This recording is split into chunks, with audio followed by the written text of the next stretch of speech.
반갑습니다. 한국사 전문 강사 김인 인사드리도록 하겠습니다. 요즘 우리나라 현실을 보면 정말 가슴이 답답하고 참담한 마음 금할 길이 없습니다. 아마 여러분들도 똑같은 심정일 겁니다. 12.3 비상기업 사태로 민주주의는 후퇴하고 법치는 무너졌으며 국격은 땅에 떨어졌습니다.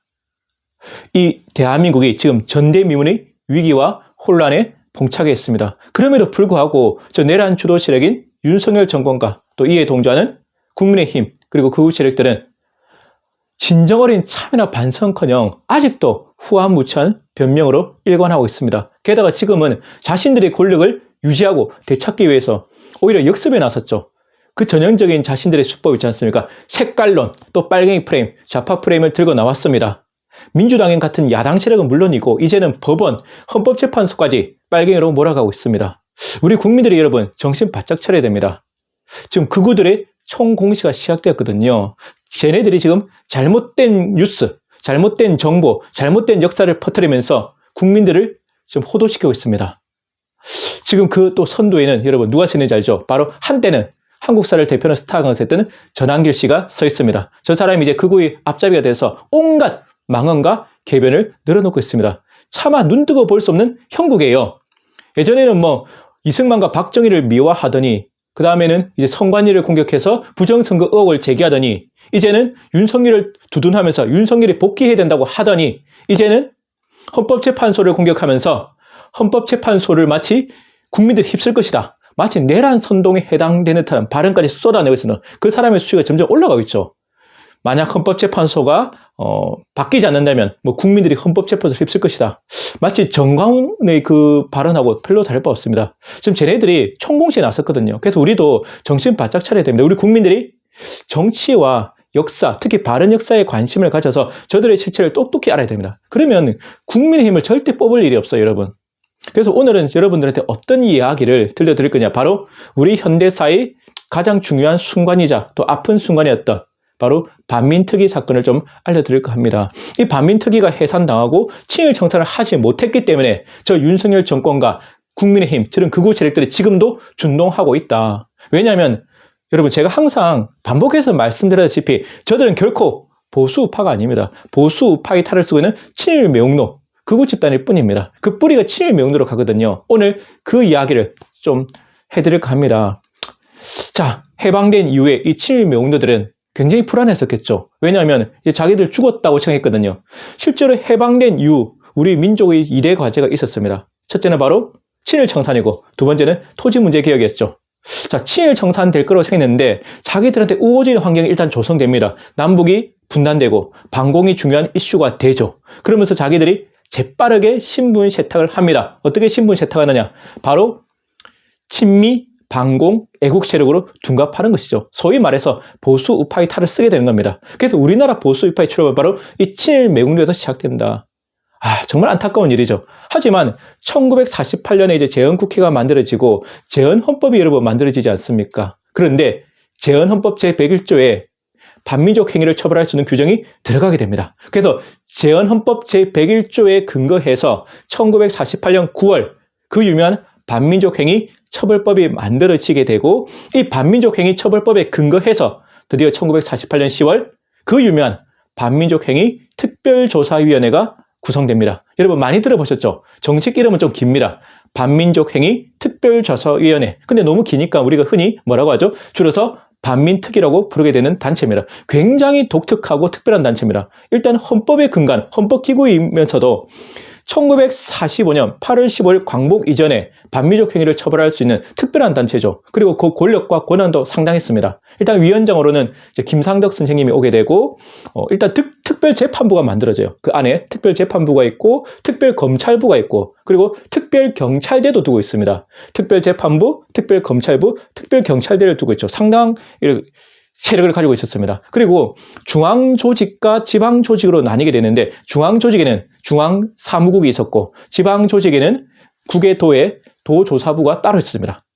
자, 그렇게 해서 이제 친일 매국노들 이제 처단하게 되는데 전국적인 친일 매국노들 있지 않습니까? 여러분 거물급 친일파들 이 사람들은 중앙사무국에서 직접 조사해서 처리를 하게 됩니다. 반면에 이제 지방에 있는 친일파들, 우리가 흔히 시골 친일파라고 부르는 사람들은 이제 아까 말씀드린 국외 도에 있었던 도조사부에서 따로 처리를 하게 됩니다. 그러면서 국민들한테 이 친일파에 대한 제보도 받아요, 여러분. 신고도 받는데 엄청나게 신고가 들어왔다고 합니다. 근데 여기서 우리가 용어를 한번 살펴보면 우리가 일제강점기 때 친일 부역자들을 부르는 용어가 가장 많이 부르는 용어가 바로 친일파죠. 우리 친일파란 말을 가장 많이 하게 되고 또 저 같은 경우는 친일 매국노라는 표현도 쓰는데 학계에서는 공식적인 용어는 뭔지 아시죠? 학계에서 쓰는 공식적인 용어는 바로 친일 반민족 행위자입니다. 근데 친일 반민족 행위자인데 좀 이름이 길지 않습니까? 그래서 우리가 그냥 쉽게 친일파라고 이제 흔히 부르게 되는 것이죠. 자, 그렇게 해서 많은 친일파들이 이제 잡혀와서 조사를 받게 됩니다. 제일 먼저 잡혀온 사람이 누구냐? 바로 박흥식이라는 사람이에요. 박흥식. 이 박흥식은 조선 제1의 실업가입니다. 일제에 부역한 대가로 엄청난 부를 축적했던 악덕 재벌인데 일제에 전쟁 헌금도 많이 냈던 이 사람은 친일 매국노면서 전범입니다. 그 일제가 벌였던 그 불법적인 침략적인 전쟁에 많은 헌금을 냈던 사람이기도 해요. 그리고 조선인이 운영했던 유일한 백화점이었던 화신백화점, 그 화신백화점의 소유자이기도 합니다. 어쨌든 이 박흥식 정말 악질 중에 악질이죠. 이 사람도 잡혀오게 되고 그 외에도 수많은 이름만 들으면 알만한 친일 매국노들이 잡혀옵니다.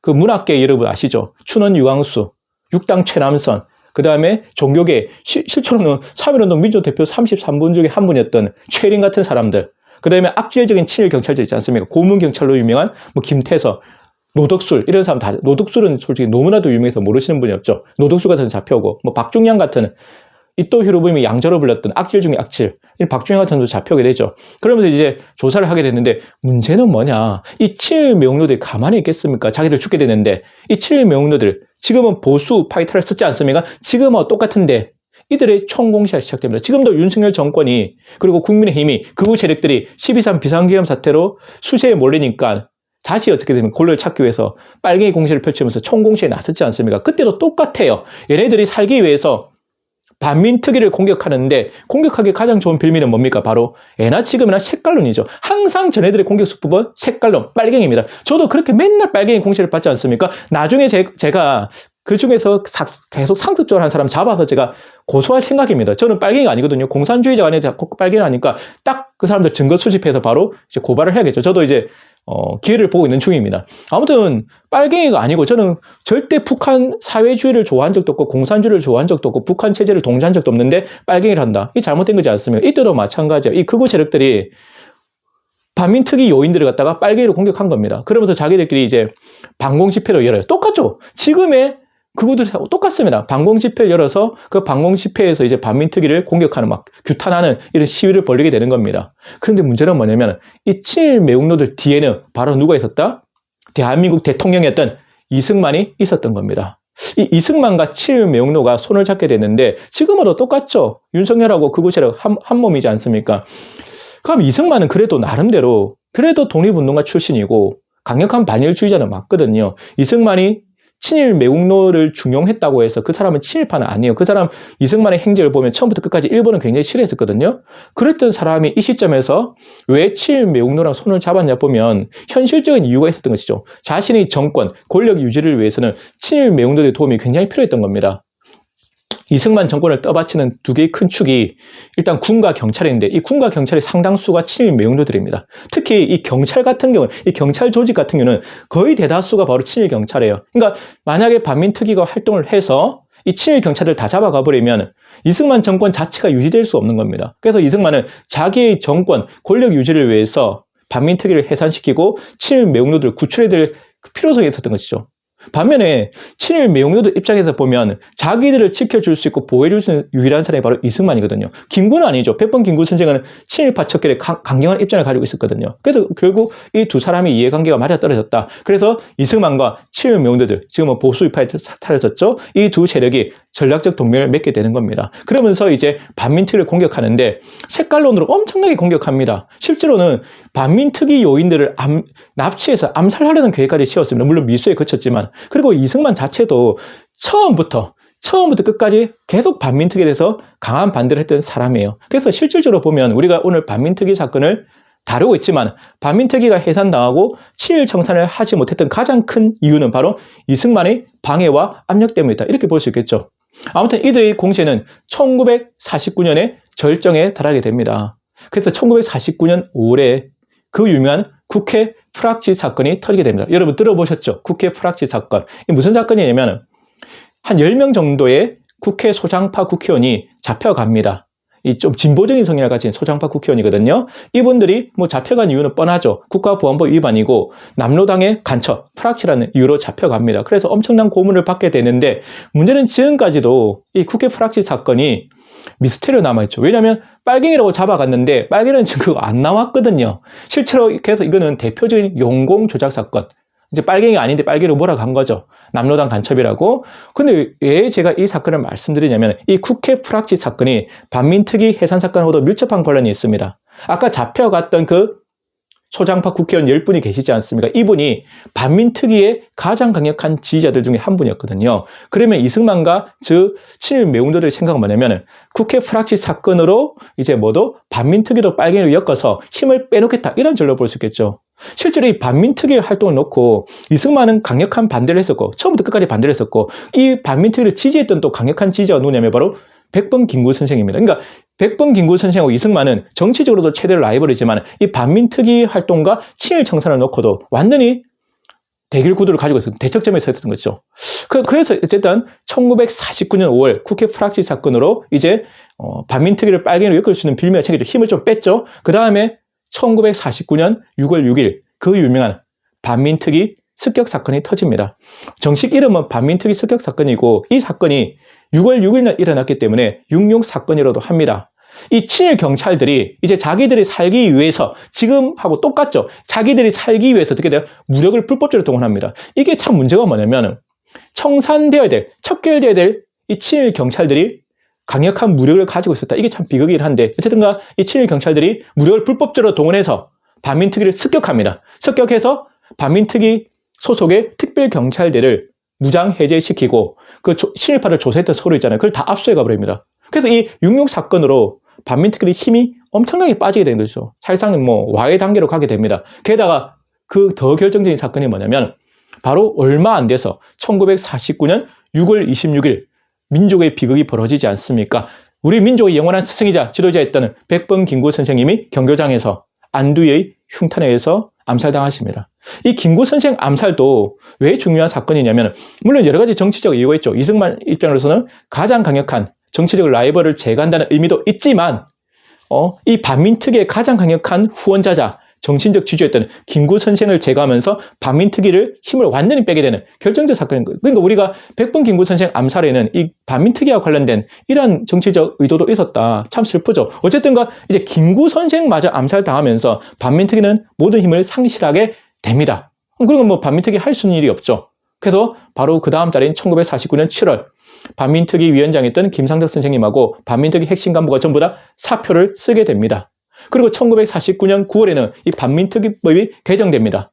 그리고 1949년 10월 드디어 반민특위는 완전히 해체되게 되는 것이죠. 그러다가 한국 전쟁 기간이었던 1951년에 이 근거법안이 바로 반민족행위 처벌법이지 않습니까? 그 반민족행위 처벌법마저 폐지시켜버립니다. 1951년에 일어났던 일이거든요. 그러니까 이제부터는 친일파를 청산할 수 있는 법적 근거가 완전히 사라지게 되면서 친일 청산은 완전히 물 건너갔다고 볼 수 있겠죠. 정말 안타까운 지점입니다. 이때부터 우리나라 역사가 꼬이게 돼요. 척결되었어야 될, 처벌받아야 될 친일 매국노들이 오히려 이승만 정권의 핵심 인사들이 되면서 대한민국의 주류 세력이 되었고 이때부터 이제 우리나라의 기득권층이 되어서 온갖 권력을 대물림하게 됩니다. 정치, 재계, 그 다음에 교육, 문화, 예술 모든 분야에 이 친일파들이 포진하고 그 후손들이 지금도 잘 먹고 잘 살게 됐죠. 전 세계 역사를 통틀어서 친일 부역자들이 처벌은커녕 오히려 대한민국의 주류 세력이 되어서 이렇게까지 기득권을 대물림하는 적은 없었다. 너무나도 저는 안타까운 지점이라고 생각하게 됩니다. 그리고 그 후회가 뭡니까? 바로 지금의 윤석열 정권 그리고 국민의힘 세력, 극우 세력이거든요. 이름만 바꿔요. 껍데기만 바꿨을 뿐 바로 그 세력이 그 세력입니다. 친일 매국노가 해방 이후에 보수 파이터를 쓰게 되고 이게 이승만의 자유당 정권이 되고 그 다음에 박정희 때 민주공화당이 되게 되고 그 다음에 전두환 때 민정당 아시죠? 근데 노태우 때는 3당 합당해서 민자당, 신한국당, 한나라당 이러면 계속 바뀌어요. 새누리당, 미래통합당, 자유한국당 지금 뭡니까? 국민의힘이지 않습니까? 결국 얘네들의 뿌리가 친일 매국노에 있다. 그러다 보니까 이 사람들이 권력 잡으면, 국민의힘이 권력 잡으면 항상 일본에 대해서 저자시러 가고 과거 사업 문제에 대해서 납작 엎드립니다. 북한과 중국에 대해서는 저렇게 당당한 외교를 하면서 일본만 만나면 꼬리를 내리는 게 바로 여기에 있다. 그리고 저 사람들은 자기들의 뿌리가 친일 매국노에 있다 보니까 항상 과거 사업 문제에 다시 들먹이기 싫어합니다. 그리고 친일파 반민특위 나오면 머리 아파합니다. 왜? 불쾌하거든요. 자신들의 흑역사가 드러나다 보니까 굉장히 싫어합니다. 그래서 쟤네들이 항상 망언을 하지 않습니까? 이제 그냥 대충 듣고 가자. 뭐가 그렇게 과거가 중요하냐? 미래가 더 중요하지. 그리고 일제 때 뭐 친일 안 한 사람 어디 있어? 그런 말 하지 않습니까? 뭐 그러면서 어떻게 합니까? 또 뭐 일제 때 좋은 점도 있었어. 그 식민지 근대화론이거든요. 유라이트 핵심이죠. 일제 때문에 우리가 그래도 근대화된 건 인정해야 되지 않느냐? 이런 논리로 가고 있다. 그래서 저는 그때 반민특위가 제대로 활동을 하지 못해서, 그래서 친일 청산하지 못했기 때문에 지금 우리 현대사의 비극이 일어나고 저런 극우 세력들이 준동을 하고 있다. 실제로 그때 반민특위가 688명 정도를 조사했거든요. 그 중에 41명을 기소를 했지만 대부분이 그냥 풀려납니다. 41명이 재판에 넘어갔지만 대부분이 증거 불충분, 또 보수로 풀려나고, 그 다음에 잡혀갔던 사람도 그 중에 일부는 그냥 나중에 형도 대대로 안 쓰고 다 풀려나요. 그리고 단 한 명도 처벌받지 못한 전 세계에서 유일한 나라다. 근데 이때 과거사 문제를 제대로 해결하지 못했기 때문에 이런 비극이 일어나는 거거든요. 비록 지금 다시 반민특위를 할 수는 없죠. 왜냐하면 다 죽었거든요. 형사처벌을 할 수는 없어요. 하지만 현대판 의미의 반민특위 그리고 친일 청산은 필요하다. 무슨 말이냐면 형사처벌은 할 수 없겠지만 역사적 심판은 할 수 있거든요. 그 친일 매국노들의 행적을 정확히 역사에 기록해서 후손들한테 남겨줘야 됩니다. 왜냐하면 여러분, 역사는 계속해서 반복됩니다. 특히 불행한 역사일수록 계속해서 반복됩니다. 지금 우리가 이 과거사 문제, 특히 이 친일 매국노들의 문제를 제대로 역사적으로 정리하지 않고 넘어간다면 또다시 저런 친일 부역자들, 나라를 팔아먹고 호요식하는 인간들이 등장할 수 있기 때문에 이 문제는 분명히 짚고 넘어가야 된다. 그래서 지금도 늦지 않았습니다. 비록 형사처벌은 하지 못하지만 역사적 심판은 계속해서 해야 된다. 그러기 위해서는 어떻게 됩니까, 여러분? 우리 국민들이 끼어나겠죠. 쟤네들은 끝까지 국민들을 호도시키면서 발버둥 칠 거거든요. 지금 극우 세력들이 지금 총공시에 나섰습니다. 빨갱이 공시를 펼치면서 반대 세력을 제각해서 총공시에 나섰죠. 우리 국민들이 중요해요. 우리 국민들이 끼어나야 됩니다. 그래서 바른 역사를 열심히 배우고 정치도 좀 관심을 가지고, 그리고 저들의 역사적 실체를 분명히 알아야 됩니다. 그때 우리나라는 희망이 있거든요. 그래서 제가 이 일을 하고 있는 겁니다. 뭐 알아주는 사람도 별로 없지만, 힘들고 외로운 길이지만, 욕만 먹고 있지만, 저를 응원해 주시는 여러분들의 그 마음을 믿고 끝까지 역사 강사로서의 이 사명감에 최선을 다하고자 합니다. 여러분, 굉장히 힘들고 어려운 시절입니다. 하지만 우리는 아시지 않습니까? 역사를 공부하는 우리들은 어떠한 경우도 희망과 용기를 포기하지 않는다. 역사는 수많은 시행착오와 진통을 겪으면서 한 발 한 발 천천히 진보한다는 그러한 믿음을 가지십시오. 그리고 마지막으로 프랑스의 대문호였던 알베르트 까미가 했던 명언을 들려드리고 싶습니다. 정말 명언입니다. 과거의 범죄를 단죄하지 않는 것은 미래의 범죄에 용기를 주는 것이다. 과거의 범죄를 단죄하지 않는 것은 미래의 범죄에 용기를 주는 것이다. 우리가 지금 저 친일 매국노들의 범죄를 단죄하지 않는다면 미래에 그들의 범죄가 다시 일어날 수도 있다는 사실 꼭 기억하셨으면 좋겠습니다. 여러분, 항상 건강하시고 행복하십시오. 지금까지 한국사 전문 강사 강재민이었습니다. 감사합니다.